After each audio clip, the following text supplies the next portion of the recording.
Olha, eu diria uma coisa para você. Se eu tivesse que escolher um único desafio, esse desafio é perenidade. Ou, em outras palavras, como é que uma empresa hoje ela consegue continuar existindo, certo? A perenidade é um troço que você, se parar para pensar hoje o que é perenidade, é um troço que, nesse mundo de incerteza, nesse mundo de impermanência, nesse mundo de velocidade tecnológica, como é que eu faço para continuar sendo relevante? Então, você sabe que você me pergunta, puxa vida, eu podia contar para vocês aqui um montão de desafios, mas o desafio da perenidade, o que vai fazer com que você continue existindo, o que vai trazer com que você continue gerando atratividade para o teu negócio, nada mais é do que, talvez, a equação simples de você ser capaz de entregar valor para o seu cliente, seja ele quem for, e trazer retorno para a sua empresa.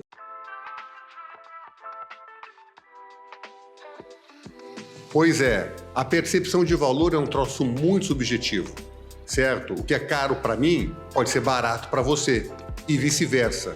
Você sabe que tem uma frase que eu adoro, que não é para você concordar comigo, mas é assim, não tem produto caro, é você que não percebeu o valor. Você já imaginou? Imagina a seguinte situação. Imagina que nós ganhássemos aqui, nesse momento, R$ 1.000 de presente e que a gente pudesse fazer com esses R$ 1.000 o que a gente quiser. Não é para pagar boleto. Sabe aquela coisa assim, olha, comprar aquilo que você não precisa? Tem coisa mais legal do que você comprar aquilo que você não precisa? E aí eu te pergunto, o que você faria com esses R$ 1.000? Por exemplo, será que eu pegaria esses R$ 1.000 e compraria o ingresso para ir no Rock in Rio? Para ir no Lollapalooza? Para ir no show do U2? No Rolling Stones? Na minha banda preferida? Ou talvez não? Você quer saber o que eu faria? Eu vou te contar. Eu pegaria esses R$ 1.000 e eu compraria uma garrafa de vinho. Aí você olha para minha cara e fala, mas professor, você tá maluco? Você vai gastar R$ 1.000 num vinho? Maluco é você que vai no show do U2. Então, você percebe como o valor é um troço muito subjetivo, certo? E qual é o grande desafio? É entender o que é valor. Muitas vezes nem o cliente sabe.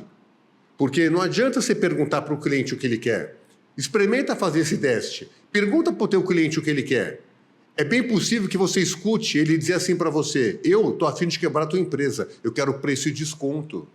E na realidade, ele não compra por preço, porque a maioria das organizações não são aquelas que vendem mais barato, a maioria das organizações que são líderes de mercado não são aquelas que vendem mais barato. Se você olhar, o sabão em pó mais caro é o mais vendido, o refrigerante mais caro é o mais vendido, o cimento mais caro é o mais vendido. E olha que eu não estou nem falando de serviço, eu estou falando de produto de compra comparada. Então, o grande pulo do gato é a gente entender o que naquele momento é o valor. Pode ser disponibilidade, pode ser tempo, pode ser forma de pagamento, pode ser especificação de determinado produto ou serviço, certo? Pode ser a confiança de saber que você vai me entregar, pode ser ter credibilidade. E isso muda. E muda muito hoje, porque o mundo muda, a gente muda, o mercado muda. Então, é um desafio constante essa busca de valor para que a gente consiga garantir a perenidade.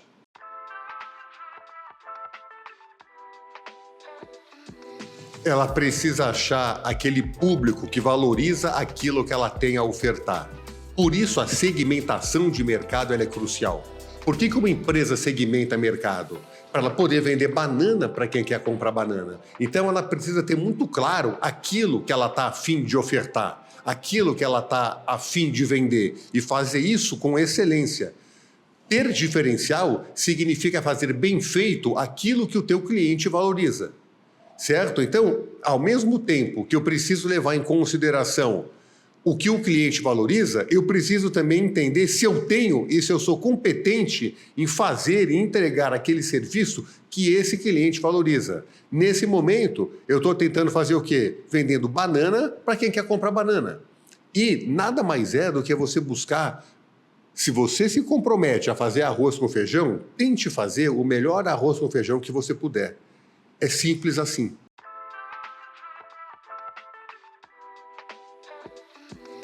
Olha, o erro mais comum muitas vezes tem a ver com velocidade, tem a ver com tempo. Você sabe que me dá a impressão hoje que as empresas elas são muito menos resilientes, porque as empresas elas acabam sendo muito reféns do curto prazo. Você percebe como é comum hoje a gente estar buscando literalmente o resultado do dia para a noite? E a criação de valor, ela muitas vezes, ela leva um tempo para acontecer, leva um tempo para atingir uma determinada maturidade. Só que hoje, me parece que nós estamos constantemente com uma arma na cabeça, sendo obrigados a entregar um resultado no final do mês. Eu não sou mais o Mário no final do mês, eu não sou mais o Álvaro no final do mês. Eu acabo sendo um número. E a pergunta que a gente é chamado a responder é a seguinte: vem cá, me diz aí, você bateu ou não bateu a tua meta? Certo? E uma coisa que assim eu percebo é o seguinte: não me cabe escolher a circunstância. Eu tenho que entender que essa é a circunstância do mercado, certo? Ser refém do curto prazo hoje é uma condição de toda e qualquer organização. Eu não gostaria que fosse desse jeito, mas eu preciso entender como é que eu vou reagir a essa circunstância. Como é que eu vou conseguir, num curto espaço de tempo, entender o meu cliente, entender o meu mercado, entender como é que eu posso ser melhor do que o meu concorrente num mercado cada vez mais competitivo e ainda ser capaz de ganhar dinheiro com isso. Porque a gente fala tanto da questão da entrega de valor, mas se esse valor não trouxer retorno para a minha organização, como é que eu vou continuar existindo? Como é que eu vou garantir essa consistência na entrega? Que é o que traz a perenidade.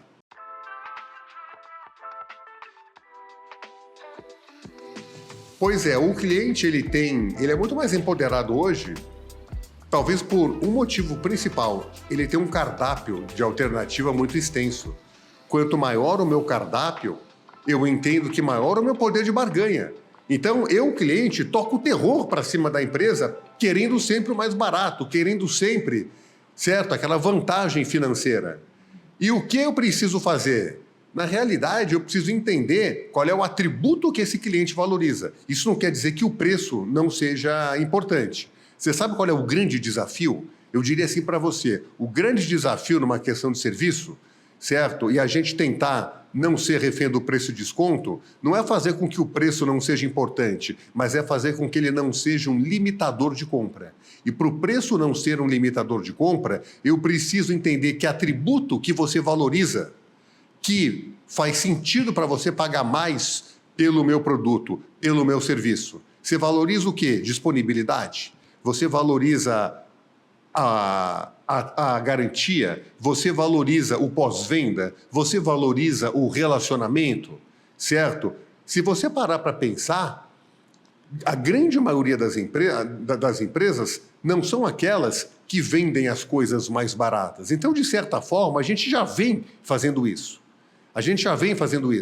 Muitas vezes, nós também, nesse afã de sair correndo para entregar o resultado, a gente é muito ansioso, a gente acaba dando mais desconto, dando mais benefício pecuniário, no sentido do dinheiro, do que deveria.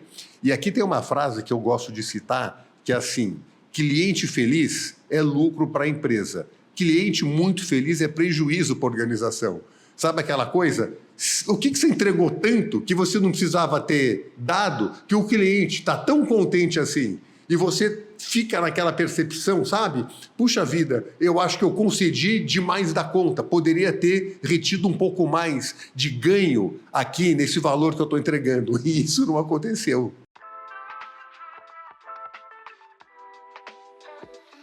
Como não ser refém do curto prazo? É você entendendo que você precisa entregar resultado além do último dia do mês. É você equilibrar a tua visão de mercado. Traga um equilíbrio para a tua visão de mercado. Entenda que entregar resultado a curto prazo é importante, mas não esquece do longo, porque o longo vai chegar.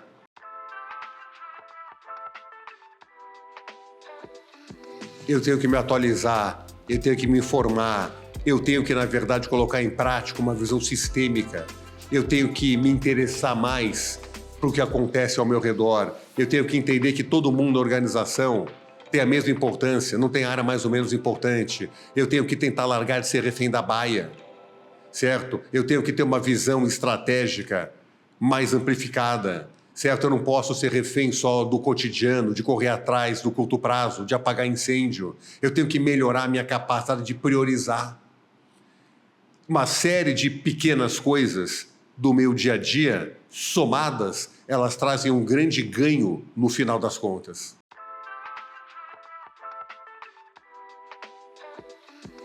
Você sabe que hoje fala-se demais da jornada do cliente. E esse é um termo que ele passou a ser mais comum depois dessa digitalização. Então, você entender o momento do teu cliente, seja ele uma empresa grande, seja ele um distribuidor, seja ele um consumidor final, isso é crucial, certo? Então, a segmentação, ela parte do seguinte princípio, que cliente tem necessidades e desejos diferentes, portanto, eles não só podem, como devem ser tratados de forma diferente. Você sabe qual é o grande princípio, no meu entender, da segmentação? Sabe o que ela te ajuda a fazer? Ela ajuda você a entregar mais para aquele cliente que precisa mais e não entregar mais para aquele que não precisa. Você consegue trazer uma adequação na tua entrega de valor, seja esse valor um produto, seja esse valor um serviço, certo? Então, o primeiro passo, entenda com quem você quer conversar. E muitas vezes é interessante porque as coisas não acontecem numa lógica, como eu estou te contando. Às vezes, surge a oportunidade e eu identifico um segmento que nem passava pela minha cabeça e que eu percebo que o meu produto pode atender aquele segmento. Então me dá a impressão que criou-se um segmento na minha cabeça que eu nem sabia que existia. Da onde? Da tua capacidade de dar o quê? De antena ligada. Você percebe que não tem a fórmula do sucesso? Se tivesse a fórmula do sucesso, eu não estava aqui agora não. Provavelmente eu estaria numa ilha paradisíaca, tomando água de coco com canudinho bem comprido e cobrando muito caro para contar para vocês. Eu não conheço o segredo do sucesso para você fazer uma boa segmentação. Muitas vezes a segmentação ela simplesmente aparece e cabe a você aproveitá-la. O mercado te mostra uma série de sinais. E a hora que você enxerga esse sinal, você acaba chamando isso de oportunidade. Oportunidade é uma antivisão de uma situação potencialmente favorável, que ela só se transforma em algo benéfico se você antecipar ou trazer essa oportunidade que mora no futuro, porque a oportunidade, para existir o conceito, ela precisa não ter acontecido ainda, para o presente.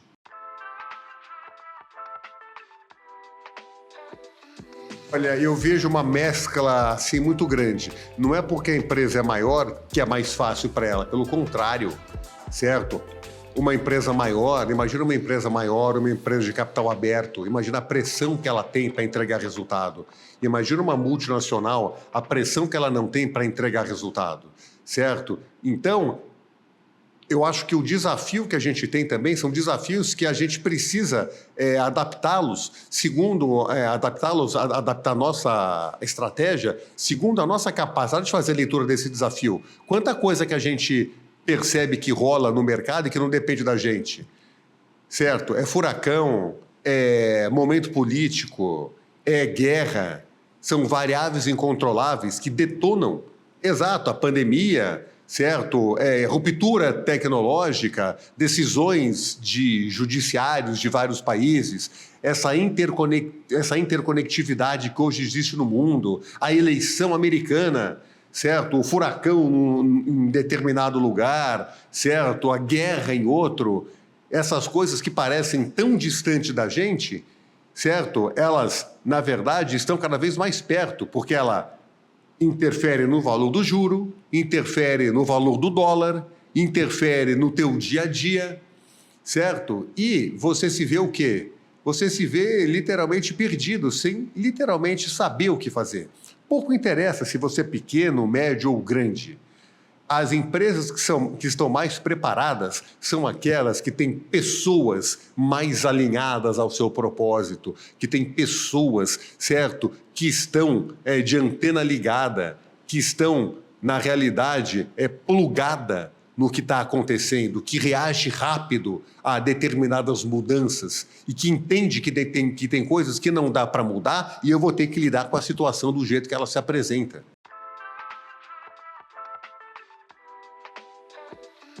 Olha, um caminho que eu acho que é assertivo é você literalmente entender o que é que está na cabeça do teu cliente. Seja porque você faz uma pergunta e ele te responde, seja porque você tem um protagonismo e você conhece o mercado e você se antecipa, porque tem muito cliente que não sabe o que quer, cabe a você contar para ele o que ele quer, o que é uma coisa muito comum também, o que mostra o protagonismo que as organizações têm em busca desse entendimento. Então, um caminho que eu acho seguro é você ter claro necessidade e desejo do teu mercado e se perguntar se você está preparado para atender essa necessidade e esse desejo, certo? Isso eu chamo de assertividade.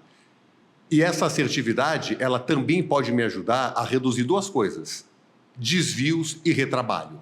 Eu não quero acertar, eu quero errar menos.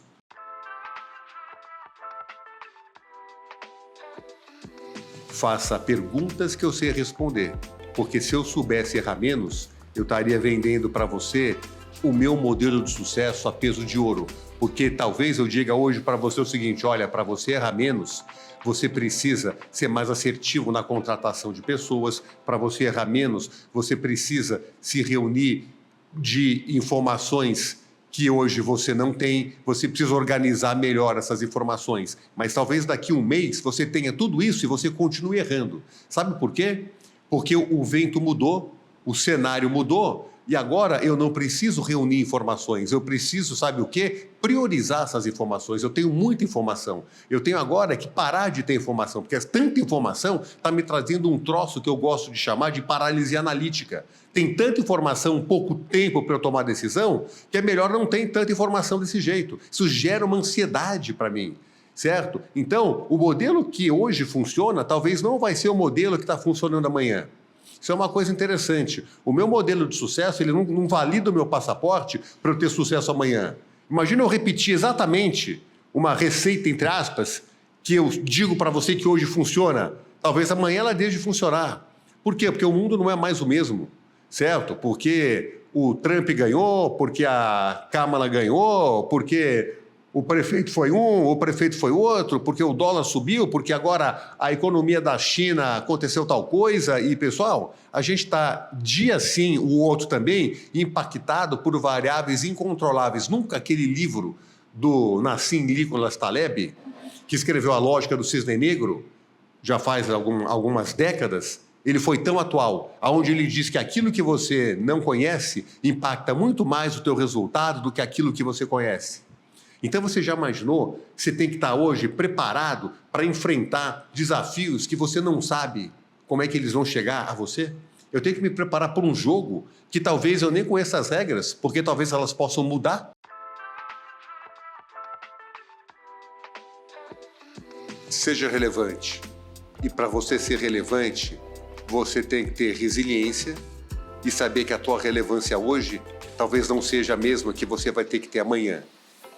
Seja resiliente, adapte-se e tira a bunda da cadeira.